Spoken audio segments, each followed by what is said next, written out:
Bienvenue à tous aux informations de ce lundi 15 juillet 2024 sur Nouveau Télé, la télé totalement vôtre. Mesdames et messieurs, voici les principaux titres. L'association malienne des sourds Amassour reste préoccupée par la problématique de l'éducation des élèves sourds au Mali. Conscient de leurs difficultés, l'Amassour a interpellé les commissions éducation du CNT sur la situation. Les détails dans cette édition. Pour des pratiques d'homosexualité et de proxénétisme, le procureur du tribunal de grande instance de Koutiala a mis sous mandat de dépôt plusieurs personnes. Vous en saurez plus dans cette édition. L'émission plutôt Tchèque Sekene est lancée depuis ce dimanche 14 juillet 2024 sur les deux chaînes du groupe Renouveau, une initiative de la Fédération malienne nationale de bras de fer et le groupe Renouveau pour promouvoir cette discipline sportive. Voilà pour le sommaire.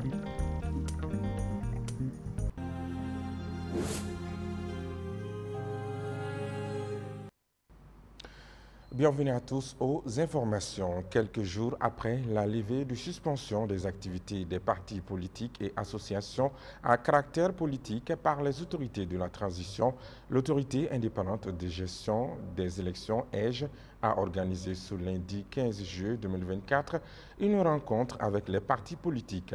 Des partis politiques présents à la rencontre ont décidé de suspendre leur participation au cadre de concertation jusqu'à la libération de leurs camarades en prison. Écoutons leur porte-parole au micro de notre reporter. À son article 37 stipule qu'au Mali, la souveraineté n'appartient qu'au peuple, qui l'exerce par ses représentants élus par suffrage universel direct ou indirect ou par voie de référendum, et qu'aucun individu, aucune fraction de peuple ne peut s'en attribuer l'exercice. À son article 30, il dit quoi? Il dit que le Mali est une république indépendante, souveraine, démocratique, indivisible, je dis bien démocratique, et son principe est le gouverner par le peuple et pour le peuple. C'est notre combat. Notre combat aujourd'hui, c'est un combat de retour à l'ordre constitutionnel. Notre combat, c'est de dire aujourd'hui que le peuple malien a beaucoup souffert et qu'il est temps que les Maliens se mettent ensemble. Si nous nous mettons ensemble, si nous voulons diriger le pays, d'organiser des élections transparentes et crédibles. On ne peut pas aujourd'hui nous inviter avec la structure qui doit organiser cette élection au moment où 11 de nos camarades, 11 de nos cadres valeureux et compétents sont aujourd'hui sous le verrou. Et voilà pourquoi nous avons décidé puisque nous sommes des républicains, de façon républicaine, de venir répondre, de faire notre déclaration, de suspendre notre participation et nous osons espérer. Nous sommes animés seulement par une volonté de rassembler les Maliens, une volonté patriotique. Notre souci, c'est l'apaisement du pays. Notre souci, c'est que tous les Maliens se retrouvent. Notre souci, c'est de dire qu'au Mali, il n'y a pas un Malien de côté et notre Malien de l'autre. Les partis politiques, les alimentaires des partis politiques sont des Maliens à part entière. Nous sommes des Maliens comme les autres. Quand nous sommes dans une république, nous sommes dans un état de droit, nous sommes dans une démocratie, on ne peut pas en ce moment en vouloir aux partis politiques. Et notre mission, c'est de nous battre pour la conquête et l'exercice du pouvoir. Cela ne peut pas se faire sans des élections transparentes, cela ne peut pas se faire sans une élection inclusive. Une élection inclusive indique la libération de nos camarades injustement retirés. Voilà ce que je veux. C'était là le porte-parole des partis politiques, Amadou Koïta, lors de la rencontre de l'EGE avec les partis politiques ce lundi 15 juillet 2024. Éducation des sourds, mieux le CNT saisi par l'Amassour.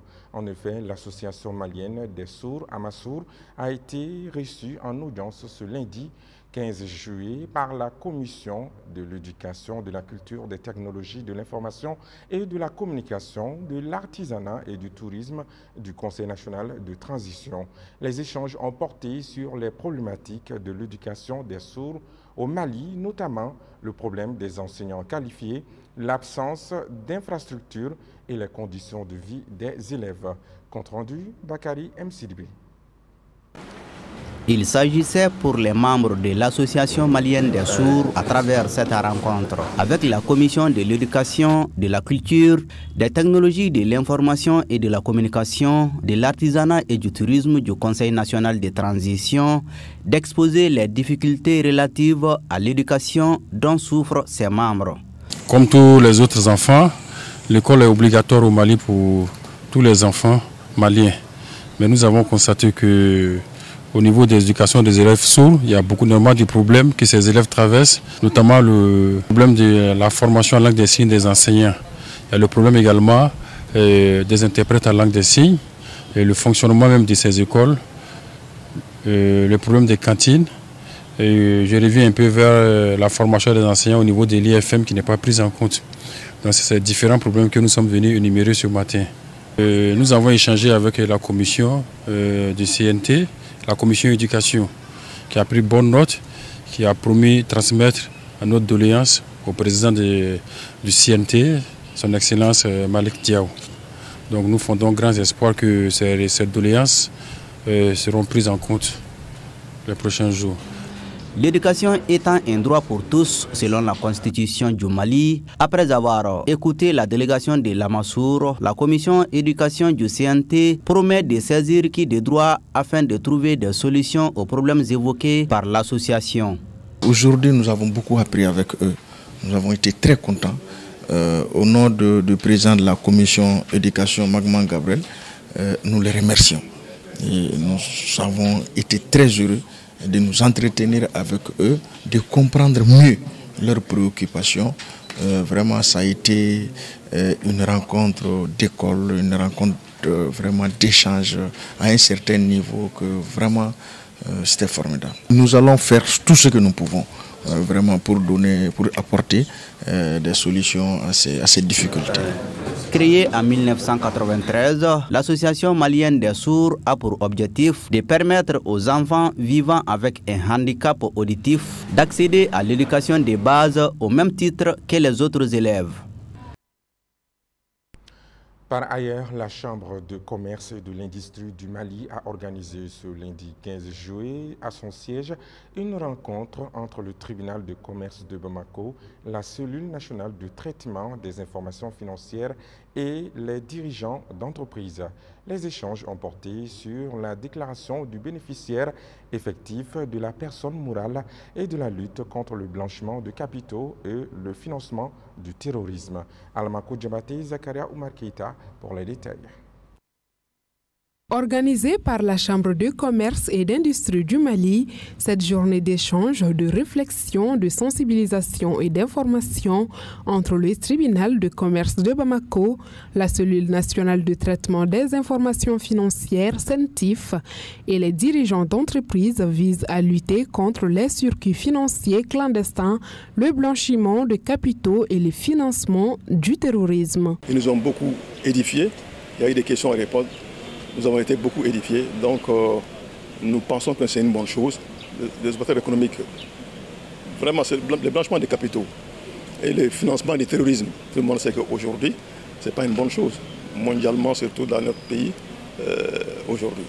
Créée au profit du monde économique par la cellule nationale de traitement des informations financières, la déclaration du bénéficiaire effectif de la personne morale déjà en exercice permettra de lutter contre le blanchiment des capitaux et le financement du terrorisme.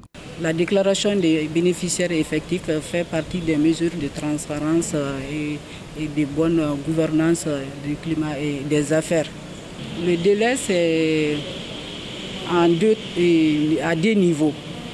Le délai pour les industries extractives, c'est déjà passé, mais pour les sociétés en création, les procédures vont ensemble.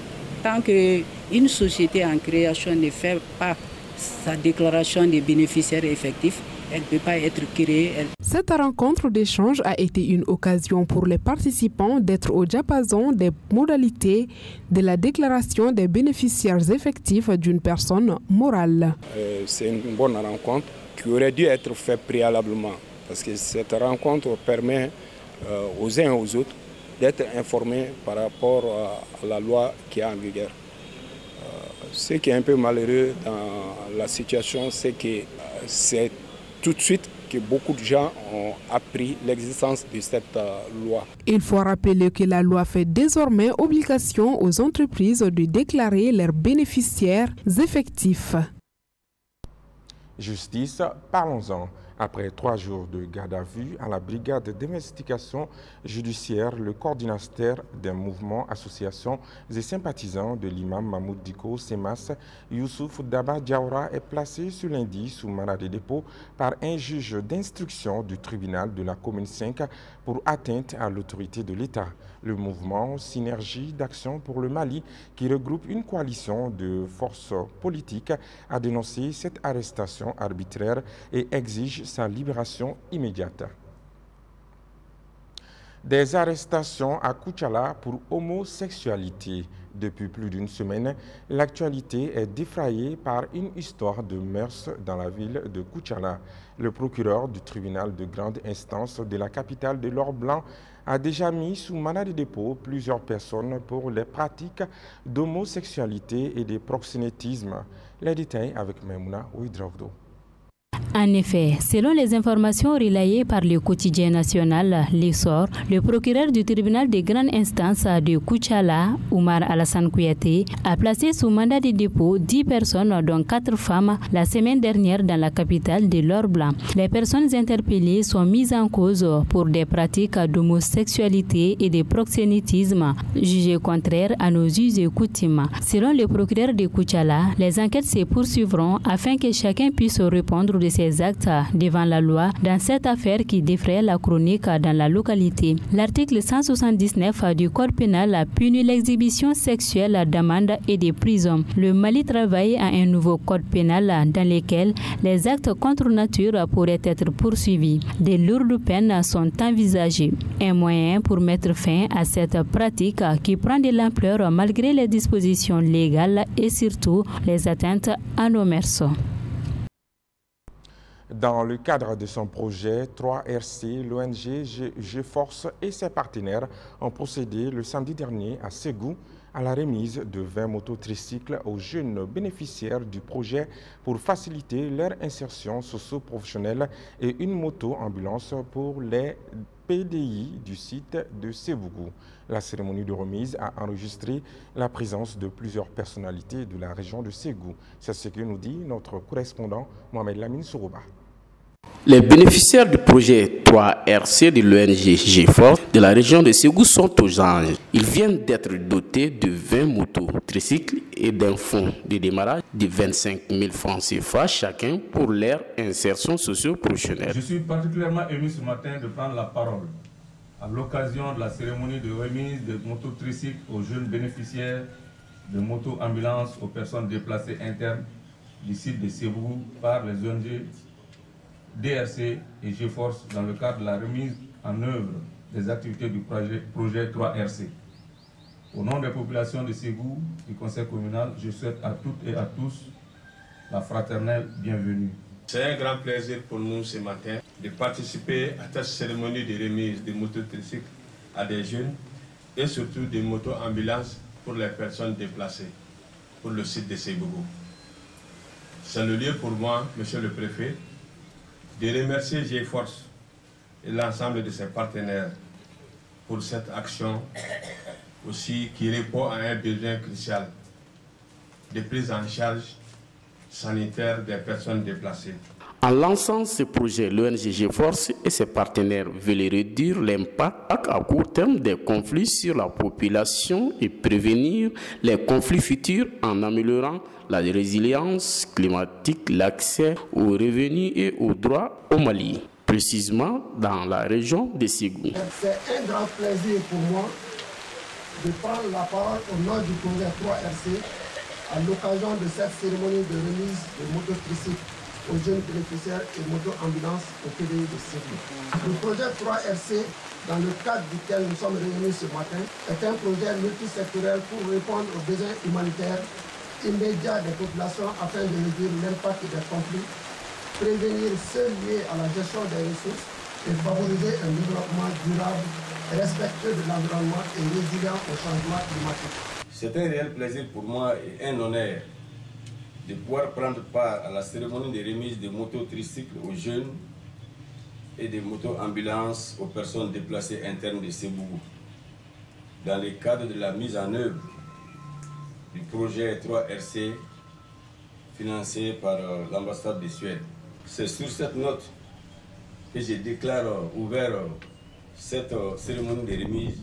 Le projet 3RC intervient dans 20 villages des communes de Sebougou, Ségou, Pelengana et Seribala, dans les cercles de Ségou et Nienou. Au cours de cette cérémonie, une moto-ambulance a été remise aux personnes déplacées internes de Sebougou pour le projet 3RC. Après la boxe, le groupe Renouveau vient de lancer une nouvelle compétition pour les pratiquants du bras de fer, initiée par la Fédération nationale du bras de fer sportif en partenariat avec le groupe Renouveau.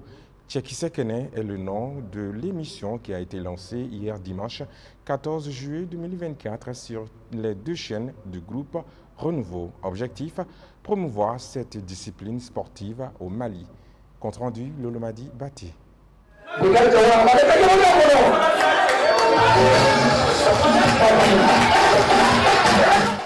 C'est parti pour la plus grande compétition de bras de fer au Mali. Durant plus de 5 mois, 64 athlètes vont chercher à hisser par la force des muscles sur le podium de cette compétition. Tchekisekene a pour but de mettre en avant les talents locaux dans cette discipline sportive peu connue au Mali. Cette compétition a pour but de non seulement donner aux jeunes gens qui pratiquent cette discipline, alors on va dire la raison de rêver. Parce que beaucoup rêvent, mais ils ne savent pas c'est à quoi va aboutir la pratique de cette discipline. Donc maintenant, il s'agit à travers cette discipline de leur donner l'opportunité de pouvoir, en tout cas, de faire une carrière, non seulement au plan national et international. Ce que nous recherchons, c'est de pouvoir créer toutes les conditions pouvant promouvoir la jeunesse malienne. À l'ouverture de la première saison, les athlètes sont venus de plusieurs clubs pour participer à ces tournois. Les combats sont intenses et passionnants.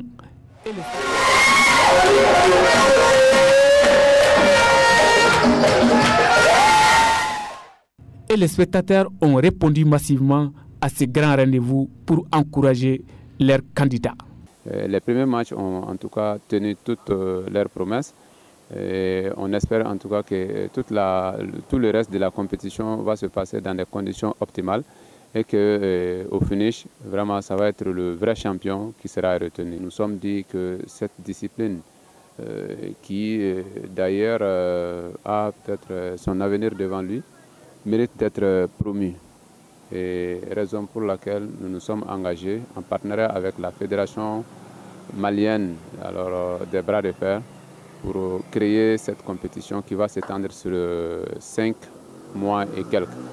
Donc il s'agit pendant cette période de mettre en compétition 64 athlètes donc, qui vont s'éliminer un à un, donc, à raison de 2 matchs par mois.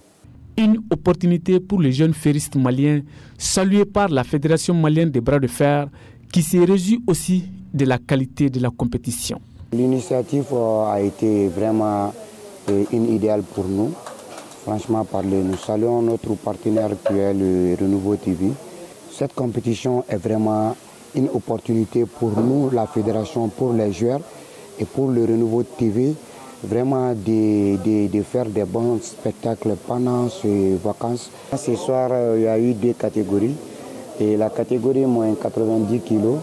Et dans cette catégorie, il y a eu 8 matchs. Et 8 matchs dans la catégorie de plus 90 kg. Si je dis plus 90 kg, il y a 100 kg, 110, 120 et plus. Tous les poids qui se trouvent au plus 90 kg.